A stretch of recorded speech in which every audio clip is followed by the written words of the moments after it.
Billboard, signboard, poster ঝোলানো হচ্ছে।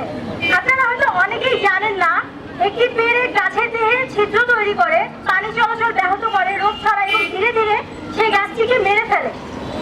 তো আপনাদের প্রতি আহ্বান থাকবে, আপনারা এই অমানবিক কাজটি করবেন না। এটি একটি পরিবেশগত নির্যাতন। মনে রাখবেন, গাছ বাঁচলে পরিবেশ বাঁচবে, পরিবেশ বাঁচলে জীবন বাঁচবে। গাছের গায়ে পেরেক মারা মানে একটি জীবন্ত শরীরে আঘাত করা, একটি জীবনের শ্বাসরোধ করা এবং আমাদের ভবিষ্যৎকে বিপদে ফেলা। এই অপরাধ বন্ধ করতে হবে এখনই, এই মুহূর্তে। আসুন সবাই একসাথে বলি, গাছ বাঁচাই, জীবন বাঁচাই। ধন্যবাদ সকলকে। যুবরাই লড়বে, সবুজ পৃথিবী করবে। জয় টু গ্রিন ভয়েস। একটা করে গাছের মধ্যে একটি করে পেরেক লাগাতে গেলে এই গাছের যে ক্ষতি হয়, সেই ক্ষতিটা পূরণ করতে কমপক্ষে 2 বছরের মতো সময় লাগে। এই 2 বছরের মধ্যে চারটি হবে না, এই 2 বছরে অনেক কিছু বদলে যায়। আমি একটি বিষয় বিশেষভাবে বলতে চাচ্ছি, সেটা হচ্ছে বিভিন্ন রাজনৈতিক শিক্ষা প্রতিষ্ঠান অথবা বিভিন্ন ডাক্তারদের চেম্বারের যে পোস্টার, বিভিন্ন বাসা বাড়ি, এছাড়া বিভিন্ন সাইনবোর্ড প্রচুর লাগানো হচ্ছে।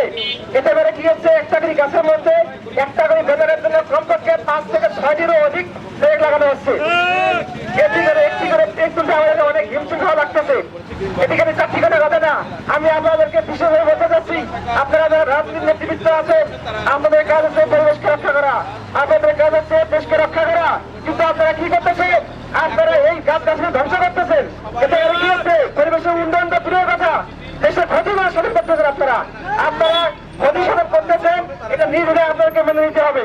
আপনাদেরকে আমি আবারও বিষয়ে বলতেছি, আপনারা যদি পোস্টার লাগানোর দরকার এতই করে, আপনারা সুতা দিয়ে বেঁধে দেবেন, আপনারা স্ট্যান্ড দিয়ে পোস্টার লাগাবেন, আপনারা রশি দিয়ে বেঁধে দেবেন, যে কোনো একটা নির্দিষ্ট স্থানে আপনারা পোস্টার লাগাবেন।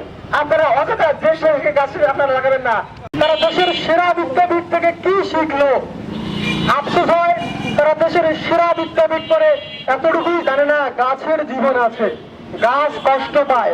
পরিবেশে প্লাস্টিক মারাত্মক দূষণ সৃষ্টি করে। প্লাস্টিক এমন একটি পদার্থ যা কোথাও রাখলে 200 বছরেও ধ্বংস হওয়ার কোনো সম্ভাবনা নাই।